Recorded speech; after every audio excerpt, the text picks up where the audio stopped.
का विषय है और दूसरे शब्दों में कहें तो बड़ा सौभाग्य भी है कि माननीय सुप्रीम कोर्ट ने अभी बीते कुछ ही दिनों यानी कि 1 अगस्त को समस्त डीएससी समाज डीएससी वर्ग के लिए एक बड़ा ही सराहनीय फैसला लिया। उस फैसले के विषय में कुछ अन्य लोगों ने विरोध का आह्वान किया। उस विरोध को दबाने, उस विरोध के विरोध में और माननीय सुप्रीम कोर्ट के फैसले के निर्णय के समर्थन में माननीय प्रताप जी हैं, वो गहराई से आपको बताएंगे। आज समाज के बहुत ही चुनिंदा और अच्छे लोग यहाँ आए हैं, जिनका समाज में अच्छा व्यक्तित्व है, समाज के लिए समर्पित भावना से समर्पण होकर वो काम करते हैं। माननीय यहाँ ये प्रेस वार्ता रखी गई है। वैष्णव साहब जी, सभी विधानसभा क्षेत्र से ही हैं, बाहर के व्यक्ति हैं? ये वैष्णव साहब मैं बताता चलूँ, पहले तो मैं आपका सभी छायाकार और पत्रकार बंधुओं का भी हार्दिक आभार और धन्यवाद प्रकट करता हूँ कि आप इस तरह तमाम हरियाणा के कोने कोने और तमाम देश के कोने कोने तक आम जन की बात को देश के कोने कोने तक पहुंचाने का, आम जनता तक पहुंचाने का काम करते हैं। आप सभी का भी अपना हार्दिक आभार, हार्दिक धन्यवाद। ये जो मीटिंग रखी गई है, जो प्रेस वार्ता रखी गई है, ये मोटिवेशन तो इसका है कि देश के कोने कोने तक आम जनता तक डीएससी समाज से लेकर स्वर्ण जातियों तक पहुँचे, उनको पता चले किस तरह लोग शोषण कर रहे हैं इस डीएससी समाज का।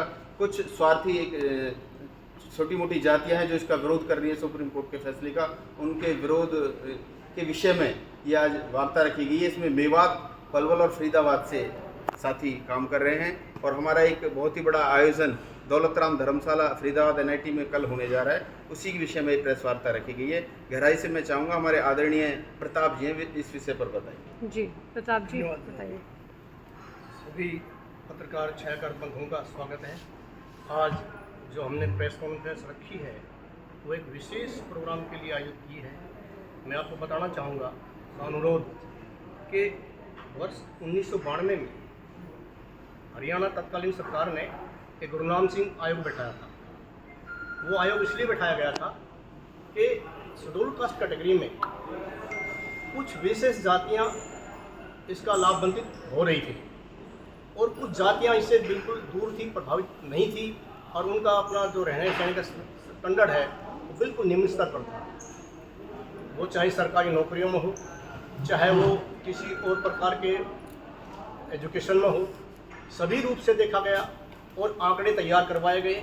तो 1992 में तत्कालीन जो है सरकार ने गुरुनाम आयोग की स्थापना करी। गुरुनाम सिंह आयोग की रिपोर्ट 1994 में प्राप्त हुई और उन्होंने आंकड़ों के सहित बताया था कि भाई एक विशेष जाति है उनका तो लाभ ये हो रहा है और एक जो वंचित समाज है जिसको हम ए और बी कैटेगरी में कैटेगराइज किया था, तो जो ए कैटेगरी है उसमें हमारी एससी की 42 जाति आती थी और बी कैटेगरी में जो है 4-5 जाति थी, जैसे चमार भाई हैं, रायदास, रविदास, इस प्रकार के जो अन्य ग्रुप था।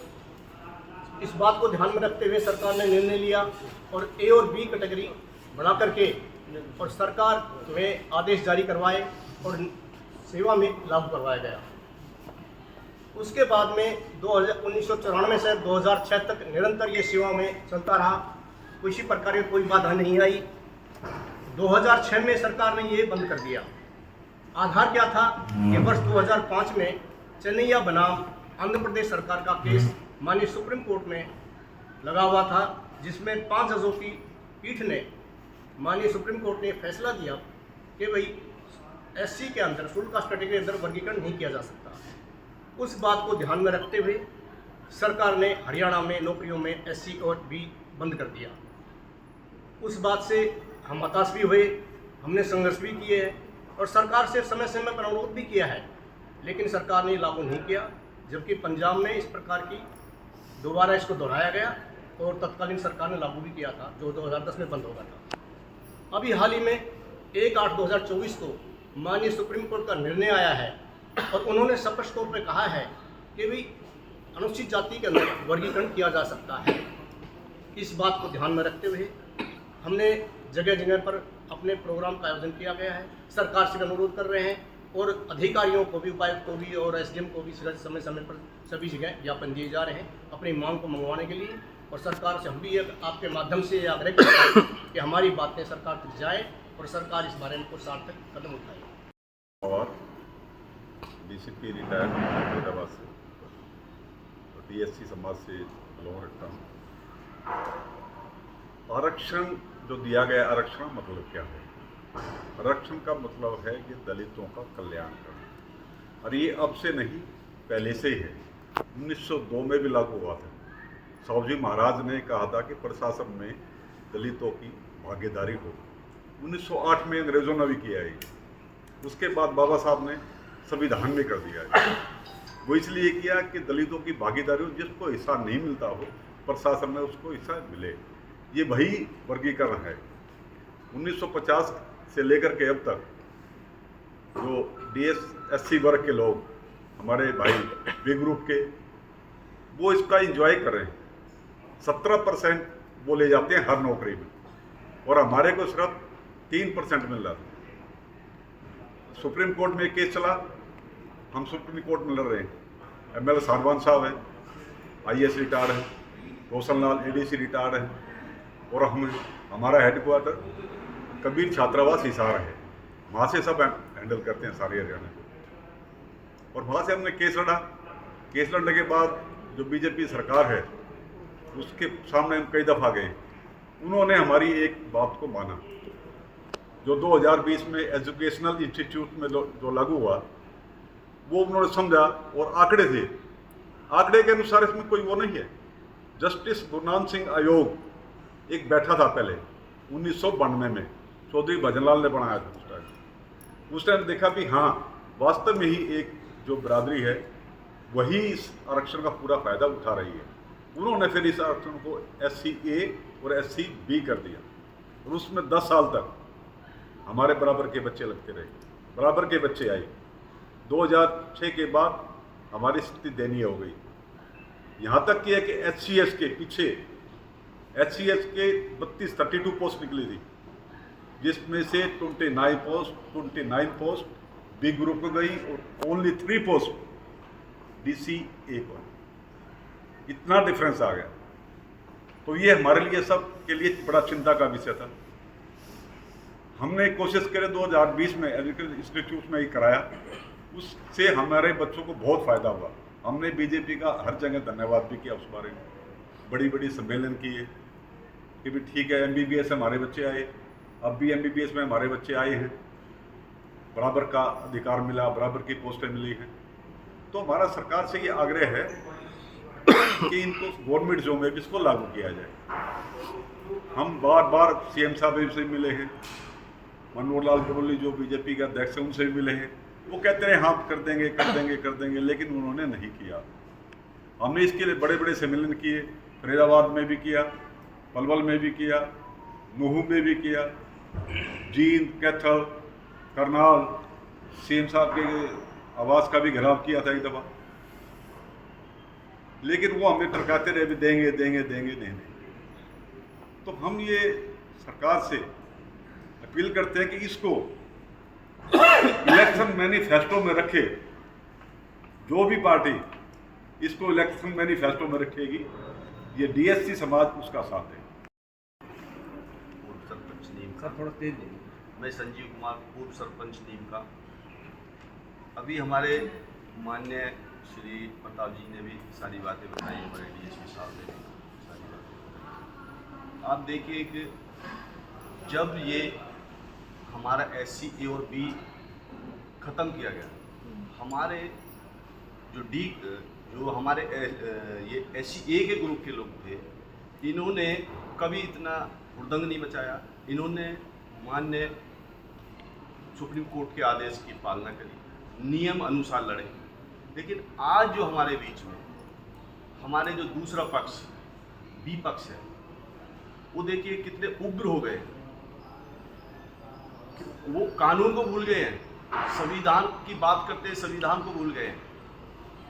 अभी देखिए कि काला झंडा दिखाना किसी पार्टी को, ये हमारा अधिकार है, संविधान में हमारा अधिकार है। शांतिपूर्वक आंदोलन करना हमारा अधिकार है। और अभी उन्होंने हमारे उन बच्चों को इतने बुरी तरीके से मारा है, और कोई भी उनके खिलाफ जाके बात करता है, उसे फ़ोन पे टेलीफोन पे बड़ी धमकियाँ मिलती हैं। तो वो परिवार इतना दबंग हो गया है कि आज सुप्रीम कोर्ट के चैलेंज को भी ना मान के वो रोडों पे एकदम से ऐलान करते हैं कि भारत बंद करेंगे। ये क्या है? इस तरीके से व्यवस्था को खराब करना, कानून के तरीके से नहीं चलना, तो क्या दर्शाना चाहते हैं? समाज में वो अपनी ताकत दर्शाना चाहते हैं, या वो बदतमीज हो गए हैं, इतना उन्हें प्राप्त हो गया है, या उनको घमंड हो गया है? इस तरीके की उनकी हरकत हो गई है। और आज भी डीएससी समाज अपने नियम अनुसार काम कर रहा है। बिल्कुल आप देख रहे हैं कि हमारे बीच में जो हमारे अधिकारी हैं, जो हमारे नेतागण हैं, कोई उग्र तरीके की बात नहीं करता। यदि वो इस तरीके का हमारे साथ व्यवहार करते हैं, हमें बाबा साहब के संविधान का सहारा लेके जिस तरीके से उन्होंने एक भीम आर्मी बना दी, हमें हो सकता है उनके तोड़ के लिए मार्शल भीम आर्मी तैयार करनी पड़े। इस तरीके से वो चलते रहे, क्योंकि हम नियम से चलने वाले लोग हैं, संविधान को मानने वाले लोग हैं, और जो फैसला आज सुप्रीम कोर्ट ने दिया, हम उसका धन्यवाद करने के लिए यहाँ जुड़े हैं। और कल हमारा प्रोग्राम है धर्मशाला में, दौलत राम धर्मशाला में हमारा कल 3 बजे प्रोग्राम है, और वहाँ हम अपना बहुत शांति प्रिय सारे काम करेंगे। लेकिन सरकार को हम ये संदेश देना चाहते हैं कि जो सरकार हमारे वर्गीकरण को लागू करेगी, ये डीएससी समाज उसको लाने का काम करेगा। जाटव है, रविदासी हैं, वो 5 जातियाँ हैं, 5 जातियाँ हैं, और हम में 36 जातियाँ आती हैं ए में, और बी में वो 5 जातियाँ हैं जो उग्र होके उग्र तरीके से काम कर रहे हैं, क्योंकि कानून के दायरे को नहीं मान रहे हैं। जबकि कोर्ट का जो फैसला है, उन्हें कोर्ट के नियम से आगे लड़ना चाहिए।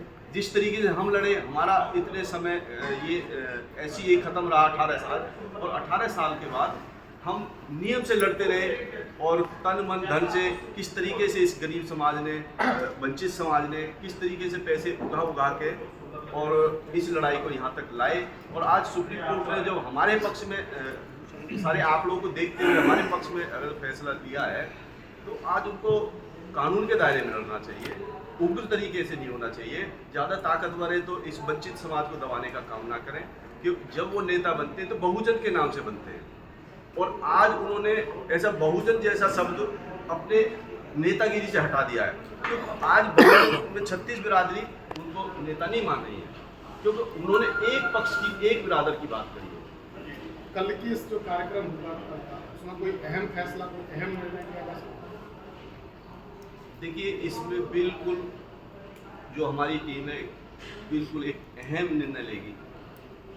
आज हम उस पर सभी लोग विचार कर रहे हैं, और ये हमारी जो प्रेस बुलाई गई है, इसी विषय में बुलाई गई है कि हम कल कोई ऐसा निर्णय ले सकते हैं जो ऐतिहासिक निर्णय, जो संविधान के तहत और शांति प्रिय हम अपनी लड़ाई छेड़ सकते हैं। मेरा आखिरी सवाल